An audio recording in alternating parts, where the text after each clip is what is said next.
Hello everyone, नमस्कार। Unique target channel में आपका बहुत बहुत स्वागत है।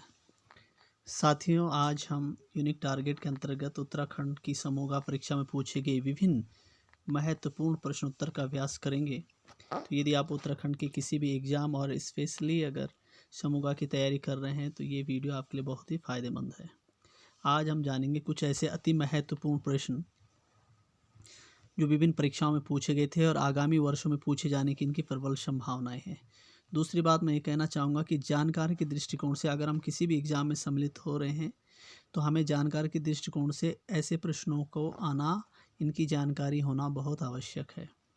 अगली बात है कि विभिन्न परीक्षाओं में ये प्रश्न जो पूछे गए हैं, ये प्रश्न वहाँ से ले गए हैं, तो इसलिए इन प्रश्नों की जानकारी होने हमें बहुत आवश्यक है। तो चलो शुरू करते हैं। आज की सीरीज का पहला प्रश्न है, गोरखा शासन के समय शुभ अवसर व शादी के समय कौन सा कर लिया जाता था? तो साथियों, गोरखा शासन के समय शुभ अवसर पर और शादी के समय कर लिया जाता था पुंगाड़ी, टीका भेंट, सलामी या तिमारी। कौन सा कर लिया जाता था? तो आइए जान लेते हैं पहले गोरखा शासन।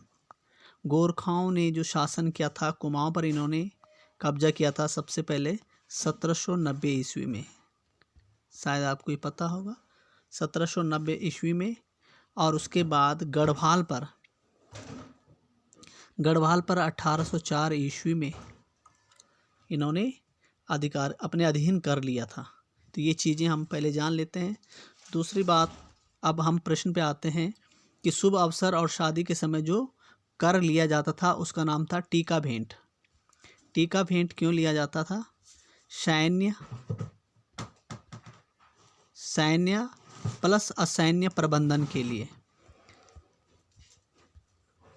सैन्य प्लस असैन्य प्रबंधन के लिए टीका भेंट लिया जाता था। आगे बढ़ेंगे, अगला प्रश्न देखेंगे। गौरा देवी को वृक्ष मित्र पुरस्कार प्राप्त हुआ। गौरा देवी को वृक्ष मित्र पुरस्कार प्राप्त हुआ 1948 में, 1984 में, 1985 में या 1986 में। तो गौरा देवी बहुत ही इम्पोर्टेंट नाम है। गौरा देवी ने चिपको आंदोलन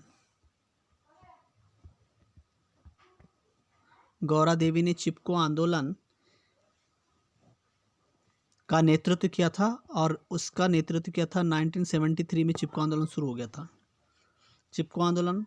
दूसरा था 1984 में गौरा देवी ने नशा नहीं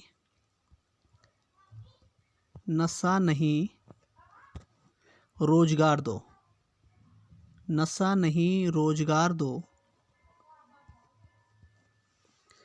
जैसे आंदोलन का नेतृत्व किया था। तो गौरा देवी बहुत ही फेमस पर्सनैलिटीज़ थी और इनको जो है इस वजह से इनको जो इनके नेतृत्व को देखते हुए वृक्ष मित्र पुरस्कार प्रदान किया गया। और वृक्ष मित्र पुरस्कार प्रदान किया गया था 1986 में। इनको वृक्ष मित्र पुरस्कार प्रदान किया गया था। तो साथियों, दो चीज़ें ज़रूर याद रखें, 1973 1973 और 1984। 1973 में चिपको आंदोलन और 1984 में नशा नहीं रोजगार दो जैसे आंदोलन का इन्होंने नेतृत्व किया था गौरा देवी ने, जिस वजह से 1986 में इनको वृक्ष मित्र पुरस्कार से सम्मानित किया गया। चलो आगे बढ़ते हैं और अगला प्रश्न देखते हैं। गुरु शिखर सबसे ऊंची चोटी है।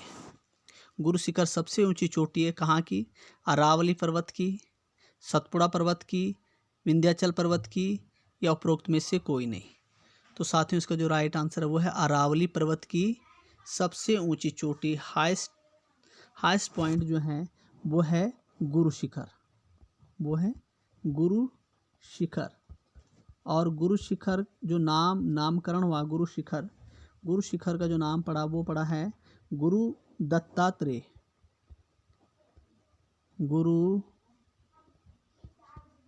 दत्तात्रेय के नाम पर इस चोटी का नाम गुरु शिखर पड़ा है। चलो आगे अगला प्रश्न देखते हैं। अगला प्रश्न है साथियों, देहरादून का शिल्पी एवं चित्रकार जिन्हें पद्मश्री से सम्मानित किया गया कौन है? रमेश चंद्र, हरिराम कोहली, इंद्रमणि बडोनी या सुधीर रंजन खासगीर। तो इसका जो राइट आंसर है वो है सुधीर रंजन खासगीर। सुधीर रंजन खासगीर एक फेमस पर्सनालिटीज थे और इन्हें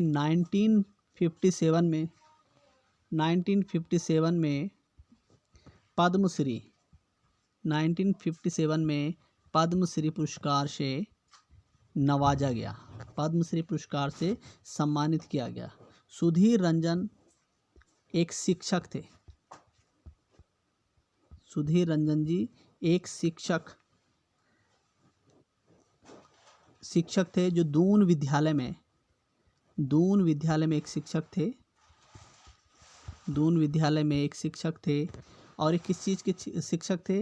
ये थे चित्रकला के शिक्षक थे सुधीर रंजन जी। चित्रकला के शिक्षक थे। तो ये चीज़ें हमें जरूर ध्यान रखनी कि एक शिक्षक थे दून विद्यालय में और चित्रकला के शिक्षक थे। चलो आगे बढ़ते हैं। कीर्ति ग्लेशियर स्थित है चमोली में, उत्तरकाशी में, पिथौरागढ़ में या टिहरी गढ़वाल में। तो साथ में जो कीर्ति ग्लेशियर है वो उत्तरकाशी जिले में स्थित है। अगला प्रश्न देखेंगे। बालेश्वर मंदिर तथा बावड़ी उत्तराखंड के कुमाऊं क्षेत्र में कहाँ स्थित है? तो हमें ये पता है कि कुमाऊं क्षेत्र में है, लेकिन कुमाऊं क्षेत्र में कहाँ है? अस्कोट में, अल्मोड़ा में, चंपावत में या पिथौरागढ़ में। तो इसका जो राइट आंसर वो है चंपावत में। बालेश्वर मंदिर चंपावत में स्थित है और बालेश्वर जो मंदिर है वो शिव मंदिर है, भगवान शिव को समर्पित है। भगवान को शिव को समर्पित है और इसके निकट ही बावड़ी स्थित है जिसे नाडला भी कहते हैं। दूसरी बात इम्पोर्टेंट है कि इसका जो निर्माण है बालेश्वर मंदिर का निर्माण वो चंद शासकों के द्वारा किया गया। चंद शासकों के द्वारा बालेश्वर मंदिर का निर्माण किया गया। तो ये चीज़ें हम ध्यान रखेंगे। एक तो ये शिव मंदिर है, भगवान शिव को समर्पित है। दूसरा इसका जो निर्माण है वो चंद शासकों के द्वारा किया गया है बालेश्वर मंदिर का। चलो अगला प्रश्न देखेंगे। वैनसांग द्वारा अपनी यात्रा पथ में वर्णित गोविशाण का वर्तमान नाम क्या है? लखनपुर, चंपावत, काशीपुर या जोशीमठ। साथियों वेरी वेरी इंपॉर्टेंट क्वेश्चन है, कई बार एग्जाम में पूछा गया है, even IAS and PCS exam में भी पूछा गया प्रश्न है। तो वैनसांग द्वारा जो अपनी यात्रा पथ में गोविशाण का जो नाम है वो है काशीपुर। इसका आंसर देख लेते हैं पहले। इसका आंसर है काशीपुर। और वैनसांग किसके शासनकाल में भारत आए थे? हर्षवर्धन। भारत में जिस समय हर्षवर्धन का कार्यकाल था जो 606 ईस्वी से शुरू होता है, उस समय भारत में आए थे 606 से और लगभग 641 ईस्वी तक हर्षवर्धन ने शासन किया है। उस दौरान भारत आए और उस समय उन्होंने जो ये नगर काशीपुर है इसको गोविशाण के रूप में वर्णित किया है। उस समय काशीपुर जो नगर था हर्षवर्धन के शासनकाल में ये काफ़ी समृद्ध नगर था। तो ये चीज़ें भी ज़रूर याद रखें।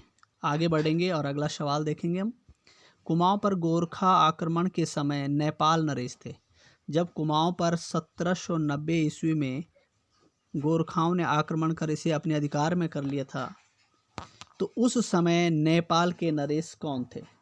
तो साथियों उस समय जो नेपाल के नरेश थे वो थे रण बहादुर शाह नेपाल के नरेश थे और कुमाऊं के नरेश थे